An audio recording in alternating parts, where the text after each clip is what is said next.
Halo pemirsa, langsung dari studio IDX Channel Bursa Efek ini masuk kami Jakarta. Saya David San Ovel hadir dalam program Market Review, program yang mengupas isu-isu penggerak pasar modal Indonesia dan juga perekonomian Indonesia. Dan jangan lupa live streaming kami bisa Anda saksikan di idxchannel.com. Dan tak lupa kami terus mengingatkan untuk tetap menerapkan protokol kesehatan selama masa pandemi ini agar kita terbebas dari COVID-19. Dan pemirsa, inilah Market Review selengkapnya untuk Anda.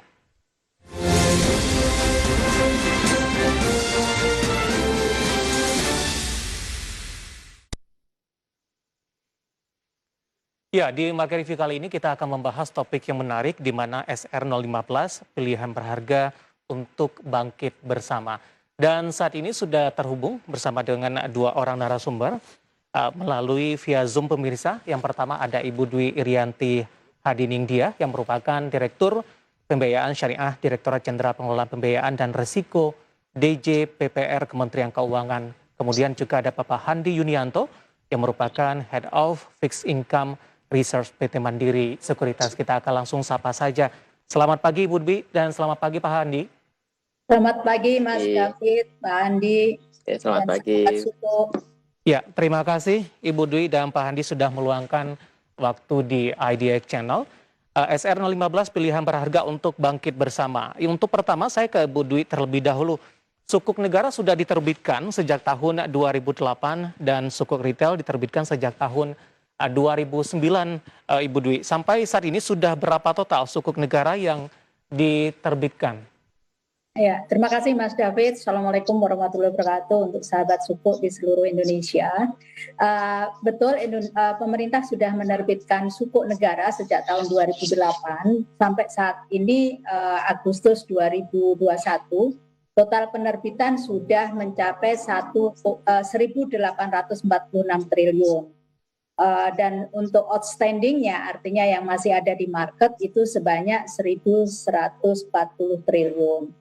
Untuk sukuk retail sendiri yang sejak diterbitkan tahun 2009 itu ada 2 seri, bahkan sekarang tambah 1 seri lagi yang cash wakafin sukuk. Untuk seri sukuk retail dan sukuk tabungan total saat ini investasi langsung yang dilakukan oleh individu masyarakat WNI itu sudah sebanyak 242,6 triliun. Nah, untuk sukuk retail sudah 14 seri, untuk saat ini nanti kita menawarkan yang seri ke-15. Untuk sukuk tabungan itu sudah 7 seri.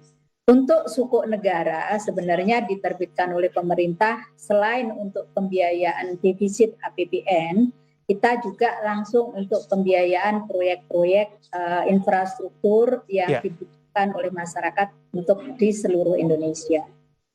Baik, Ibu Dwi, tampaknya ini penerbitan sukuk retail dan juga sukuk negara tampaknya ini menjadi pilihan Ibu ya, cukup favorit nampaknya ini untuk memperoleh dana begitu. Saya ke Pak Handi terlebih dahulu lagi nih. Pak Handi, bagaimana Anda melihat ini upaya dari pemerintah untuk mencari sumber pendanaan dengan menerbitkan sukuk negara dan sukuk retail. Tapi secara keseluruhan kinerja investasi pasar obligasi seperti apa Pak di tahun ini Pak Handi? Terima kasih Mas David. Assalamualaikum warahmatullahi wabarakatuh. Selamat pagi, salam sehat buat semua. Menarik sekali kalau kita lihat dari sisi perkembangan pasar obligasi atau sukuk yang sudah diterbitkan oleh pemerintah. Saya kalau jualan obligasi sukuk ini ke investor lagi laris manisnya. Kenapa? Karena kalau kita lihat historical, perbandingan kinerja investasi di pasar modal 3 tahun terakhir, obligasi atau sukuk ini memberikan return yang lebih optimal. Jadi kita lihat misalkan sebagai gambaran tahun 2019-2020, rata-rata investasi di pasar obligasi sukuk itu bisa mencapai lebih dari 14% per tahunnya. Sementara kalau kita bicara saham kan jauh di bawah itu. Nah, pertanyaannya adalah kenapa ini terjadi gitu ya? Jawabannya kalau kita lihat trennya adalah karena terjadi penurunan suku bunga. Jadi teman-teman tahu di tahun ini kita mengalami perlambatan ekonomi, bahkan di tahun 2020 kemarin sempat terjadi resesi. Nah ini yang menyebabkan kenapa perlu adanya stimulus, baik itu dari sisi fiskal, kenapa Bu Dwi banyak mengeluarkan obligasi, karena pemerintah butuh pembiayaan defisit yang cukup besar.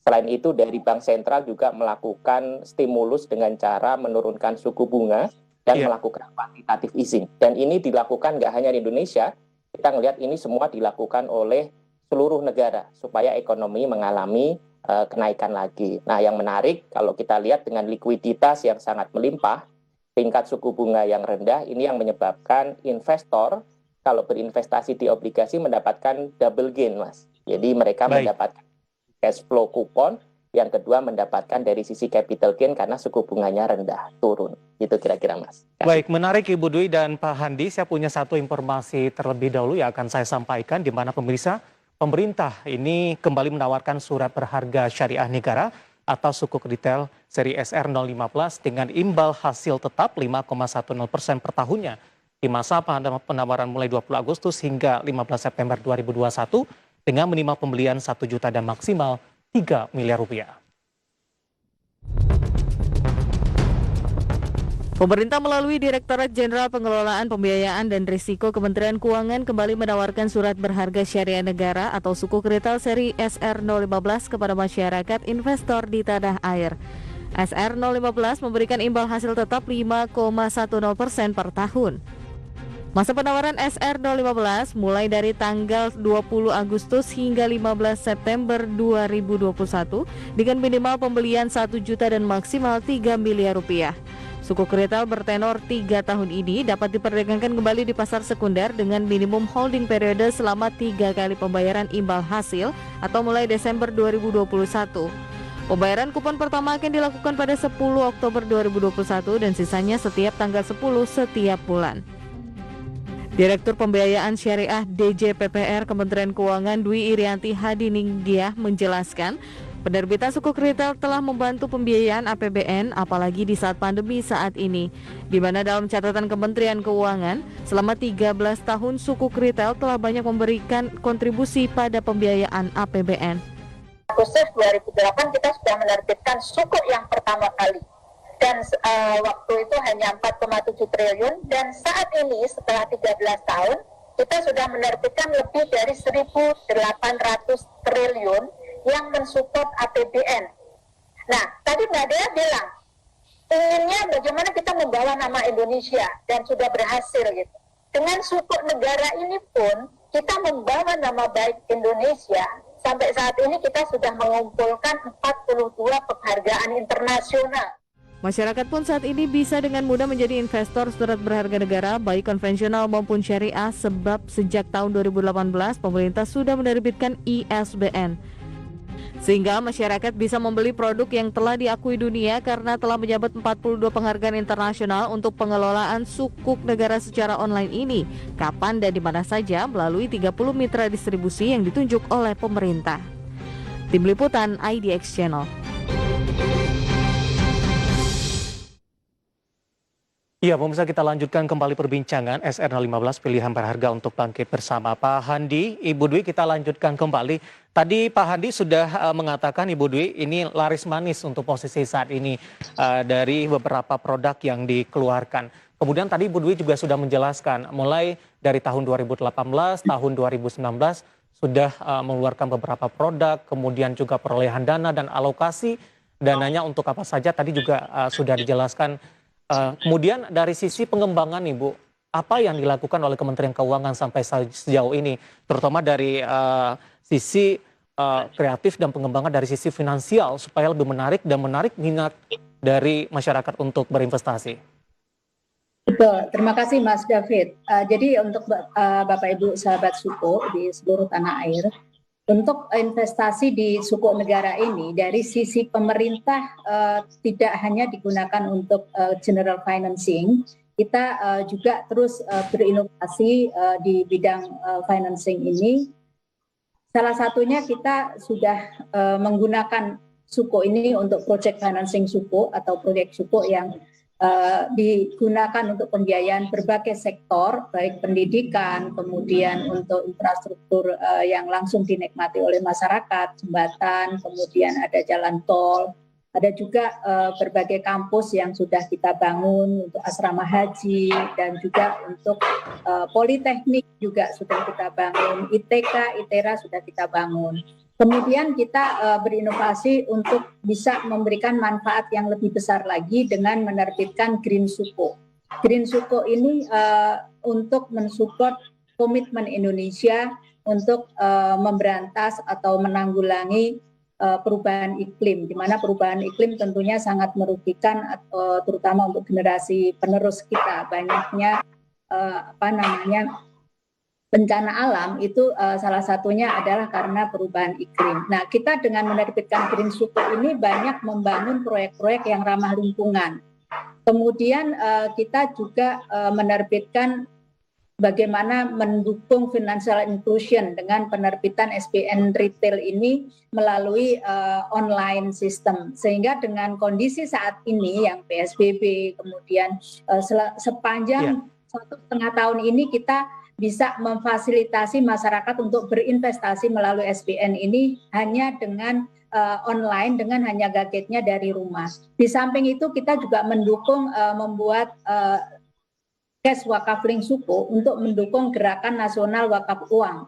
Di sini kita memang mendesain produk yang berbasis sosial. Nah, ini semua kita lakukan untuk memanfaatkan suku ini lebih besar lagi untuk masyarakat. Di samping itu kita juga melakukan creative financing, yaitu blended financing, di mana kita lebih mensupport mengajak pihak swasta untuk bisa membiayai pembangunan Indonesia ini. Kalau semua diandalkan dari APBN tentunya akan menjadi berat. Nah, di sini kita lakukan blended financing. Yang sudah kita lakukan saat ini, kita memiliki contohnya proyek SPAM unggulan di Jawa Timur. Itu kita gunakan untuk blended financing, ada pihak swasta di sana, kemudian pemerintah memberikan VGF. Ada proyek kereta api Makassar Parepare, itu kita mengajak SKPBU atau PPP dan juga dengan suku kombinasinya dan juga dengan Pemda.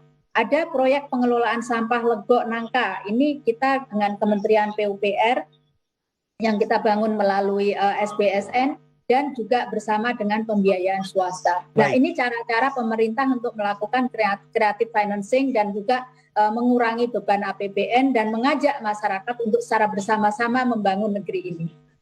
Baik, Ibu Dwi menarik, dan Pak Handi, kita akan jeda terlebih dahulu, nanti kita akan lanjutkan kembali. Nanti saya ke Pak Handi ini menanyakan produk-produk sukuk yang dikeluarkan oleh pemerintah, apakah ini juga menjadi magnet atau daya tarik tersendiri, mengingat juga dari sisi profil risikonya ada penjamin negara di dalam hal ini. Nanti kita akan lanjutkan dan pemirsa kami akan segera kembali usai jeda berikut ini.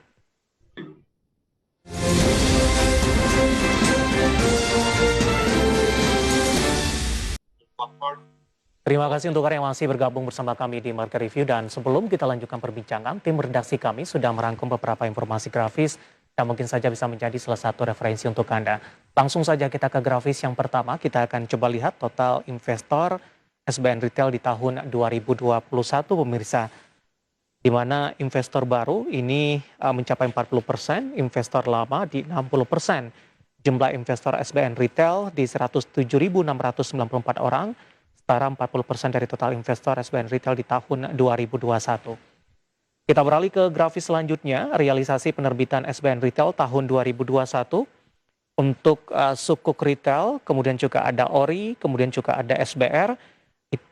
Datanya per Februari 2021 untuk sukuk retail, per Maret 2021 untuk ORI, SBR per Juli 2021. Dapat Anda saksikan juga di layar televisi Anda. Beberapa informasi grafis yang berhasil dihimpun oleh tim redaksi kami dan semoga bisa menjadi salah satu referensi untuk Anda. Ibu Dwi, Pak Handi, kita lanjutkan kembali.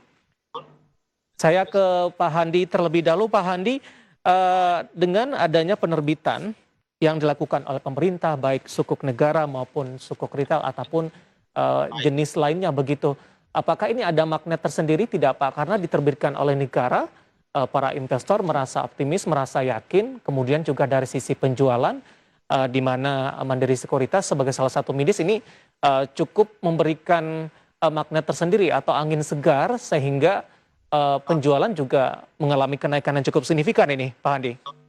Ya, oke. Terima kasih, Mas David. Jadi kalau kita bicara mengenai investasi, itu kan kita menunda konsumsi, harapannya kalau kita berinvestasi mendapatkan return yang lebih tinggi, minimal lebih tinggi dari sisi inflasi. Nah, yang menarik yang ditawarkan produk oleh sukuk atau obligasi pemerintah ini secara yield masih cukup menarik, secara risiko juga kita bisa bilang risikonya sangat rendah karena kita bisa lihat risiko kreditnya bisa dibilang nol. Jadi investor selain melihat dari sisi yield tentu melihat dari sisi risikonya. Jadi risk return inilah yang akan menjadi patokan buat investor untuk melakukan investasi di sukuk ataupun di obligasi. Nah, kami bisa melihat di sini dengan penawaran di mana tenor yang pendek dijamin oleh pemerintah. Nah, ini tentu suatu hal yang sangat positif yang kita bisa tawarkan ke investor, terutama investor retail. Dan sebagai gambaran, teman-teman, kalau kita lihat dari sisi kepemilikan investor retail mengalami peningkatan cukup signifikan, dan kalau ini terus berlanjut, ini tentu akan memberikan support buat pasar obligasi atau suku kita lebih resilient dari tekanan gonjangan dari sisi global. Saat ini total investor retail yang beli obligasi atau sukuk itu sekitar 200-an triliun, jadi baru mungkin 4-5% dari total outstanding, dan kami perkirakan dengan struktur yang ditawarkan oleh pemerintah, dengan yield yang cukup menarik, kita percaya ini trennya akan bisa lebih meningkat lagi ke depannya. Mungkin Baik. itu Mas David. Ya, adanya pandemi tidak memberikan efek yang signifikan, Pak Handi? Pandemi justru menarik ini Mas, jadi kalau kita lihat dengan adanya pandemi ini, retail justru partisipasi di pasar modal sangat meningkat karena mungkin mereka bisa menggunakan gadgetnya lebih sering dibandingkan kalau work from home atau work from office gitu ya Pak. Dan yang menarik dari sisi pandemi ini memang orang akan lebih mencari instrumen investasi yang risikonya lebih rendah. Ya. Nah, ini kenapa obligasi ini menjadi salah satu pilihan. Dan kalau kita lihat dengan kondisi pandemi seperti ini, ekonomi agak melambat, di mana liquidity sangat ample. Ini menyebabkan alternatif investasi di money market juga saat ini suku bunganya sangat rendah, sehingga ini juga mendorong demand untuk obligasi ini menjadi salah satu alternatif yang sangat menarik di saat kondisi pandemi ini terjadi. Baik, Ibu Dwi, di sepanjang penerbitan 3 instrumen retail di 2021, SBN Retail tercatat menyumbang investor sebanyak 43.264. Bagaimana pemerintah melihat kondisi ini? Ya, tentunya pemerintah selalu akomodatif ya, artinya melihat kondisi market di mana kalau tadi sudah disampaikan ke Pak Anto, likuiditas sangat ample. Kenapa? Banyak masyarakat yang menunda semua agendanya karena pandemi, nggak bisa kemana-mana, sehingga banyak idle money-nya. Nah, tentunya karena di tengah ketidakpastian tersebut, masyarakat kan akan mencari instrumen yang memang bisa dimanfaatkan lebih aman dan tapi lebih mudah pada saat kapanpun bisa dijual. Sehingga pemerintah di 2020 dan 2021 ini mengubah strateginya. Biasanya kita menerbitkan yang non-tradable series, yaitu suku tabungan dan SPR itu lebih banyak atau lebih sering frekuensinya. Di sini kita balik. Yang untuk tradable yaitu suku retail dan ori kita terbitkan setahun 2 kali, sehingga yang tradable itu kita terbitkan 4 kali dalam setahun. Dan ini sangat diminati dan dapat menarik demand dari masyarakat tersebut, karena dengan tradable dan aman, kemudian yield yang sangat menarik, mereka justru rame-rame untuk berinvestasi di SBN Retail ini. Dan ini ditunjukkan dari demand di bulan Januari kita menerbitkan ORI 19, itu kita mendapatkan 26 triliun dari target yang di bawah 20 triliun. Kemudian yang SR14 kita turunkan yield-nya karena memang kondisi market yang sangat ample. Target kita memang nggak banyak, kita mendapatkan 16 triliun. Dan kemarin untuk SBR 010 itu kita sampai menghentikan penerimaan atau pemesanan itu 2 hari sebelum masa penutupan. Nah, ini menunjukkan bahwa demand dari masyarakat luar biasa. Baik, mengenai produk terbaru Bu, SR015. Betul. Nah, ini juga salah satu yang membuat SBN Retail ini menarik. Kenapa? Karena memang kita tawarkan melalui online system. Sehingga di masa pandemi seperti ini, orang nggak bisa kemana-mana, orang work from home, mereka cukup dengan gadgetnya sudah bisa berinvestasi 24 jam, 7 hari seminggu dalam masa penawaran.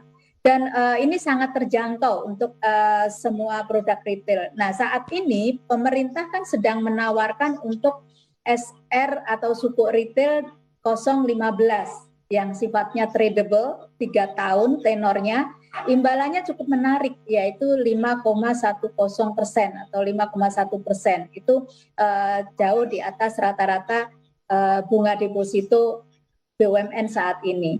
Nah, di sini pastinya sangat terjangkau karena hanya 1 juta sudah bisa berinvestasi, dan tentunya maksimum kita masih sama, yaitu 3 miliar.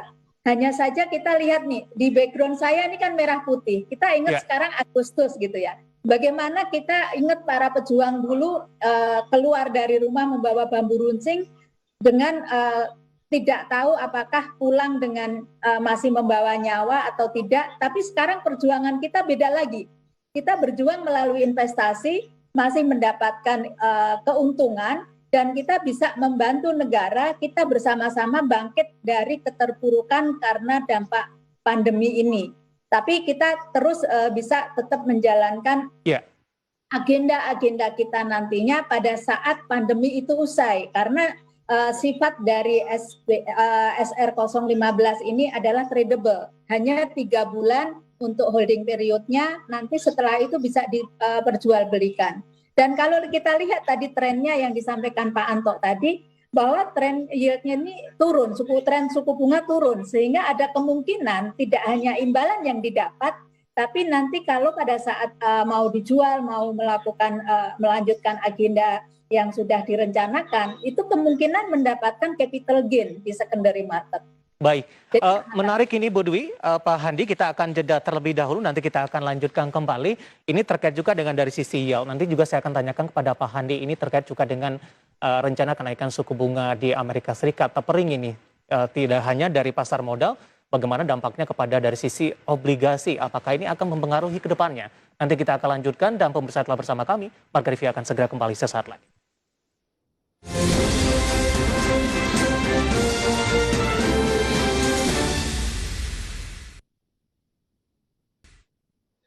Terima kasih untuk Anda yang masih bergabung bersama kami di Marga Review, dan kita masih membahas topik SR015 pilihan berharga untuk bangkit bersama. Pak Handi, Bu Dwi, kita lanjutkan kembali. Saya langsung saja ke Pak Handi ini. Resiko peluang kenaikan suku bunga The Fed, Pak Handri Tapering, ini juga cukup hangat diperbincangkan oleh investor pasar modal sampai sejauh ini. Ketika skenario ini terjadi, seperti apa dampaknya terhadap pasar obligasi, dan ini juga mengulang untuk taper tantrum di tahun 2013 yang lalu. Oke, baik Mas David. Mungkin saya kasih gambaran sedikit dampak dari taper tantrum seperti apa gitu ya ke pasar modal kita. Yang pertama tentu kalau kita bicara penarikan stimulus pasti ada dampaknya. Cuma pertanyaannya dampaknya signifikan atau tidak, seperti 2013 atau tidak. Karena kita ingat di 2013 terjadi pukulan yang sangat besar ke emerging market termasuk Indonesia. Pada waktu itu bond yield kita naik sampai 300 basis, mungkin dari 6 ke 9%, rupiah juga melemah 30%. Tapi kalau kita lihat apa yang akan terjadi jika nanti The Fed melakukan tapering, mungkin akan jauh berbeda. Kami perkirakan dampaknya tidak akan semasif seperti 2013, ada 2 hal. Yang pertama adalah kita perkirakan ekspektasi kenaikan US Treasury yield masih akan sangat gradual meskipun Amerika akan melakukan tapering. Yang pertama karena data pengangguran Amerika. Jadi teman-teman bisa lihat, kalau kita lihat data pengangguran Amerika waktu COVID kemarin itu ada 22 juta.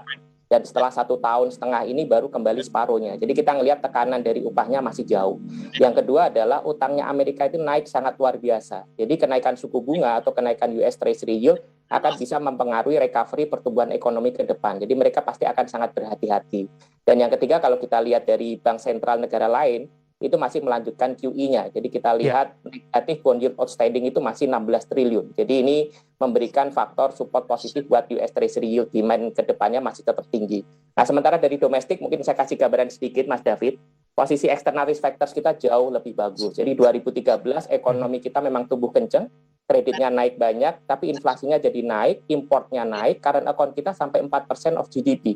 Kali ini jauh berbeda, kita mengalami trade surplus, mungkin 14 bulan terakhir kita mengalami trade surplus, cadangan devisa kita meningkat, inflasi kita rendah, jadi kondisinya sudah jauh berbeda. Singkat saja Pak Handi, apakah Anda melihat peluang BI untuk menaikkan suku bunga, paling tidak di akhir tahun ini? Singkat saja Pak. Oke, kalau kita lihat dari sisi pergerakan suku bunga akan berbeda-beda ya, fase ekonomi masing-masing negara. Memang tahun ini cukup banyak yang menaikkan suku bunga, ada sekitar 24 negara. Tapi kami melihat dengan tekanan inflasi masih rendah, external risk factors kita bagus, kita melihat potensi kenaikan suku bunganya Baik. masih belum akan terjadi. Oke, Itu kira, Mas. saya ke Ibu Dwi. Ibu Dwi, terkait dengan volatilitas pergerakan suku bunga, Bu, bagaimana pengaruhnya terhadap produk yang dikeluarkan, termasuk kepada SR015, Ibu Dwi? Ya, terima kasih Mas David. Jadi untuk saat ini SR015 ditawarkan tadi dengan kupon sebesar 5,10% atau 5,1%. Dan itu tentunya masih cukup menarik dan ini terbukti dari permintaan yang terus membludak setiap harinya. Dan ini juga tentunya sangat-sangat aman karena memang dijamin oleh dua undang-undang sekaligus, yaitu Undang-Undang Sukuk Negara dan Undang-Undang APBN. Sehingga tadi Pak Anto bilang ini adalah zero risk atau tidak ada risiko. Kemudian tadi untuk milenial tentunya kita sangat-sangat berharap untuk terus meningkatkan partisipasinya karena memang untuk dengan sistem online ini terus meningkat, partisipasi dari investor milenial itu lebih dari 50%. Dan tentunya satu lagi yang membedakan untuk sukuk retail ini adalah sesuai dengan syariah, karena banyak investor untuk saat ini dengan pertumbuhan keuangan syariah saat ini mereka cenderung mencari investasi instrumen yang berbasis syariah. Nah, untuk kedepannya kita untuk tahun ini masih ada dua produk instrumen lagi yang dari pemerintah SBN Retail, yaitu untuk ORI 020 dan juga untuk sukuk tabungan di ST08. Nah, kalau melihat trennya terus menurun untuk suku bunga, tentunya ini kesempatan yang sangat luar biasa. Belum tentu nanti pada saat kita terbitkan instrumen di akhir tahun, nanti akan mendapatkan imbalan atau kupon yang sama saat ini. Baik.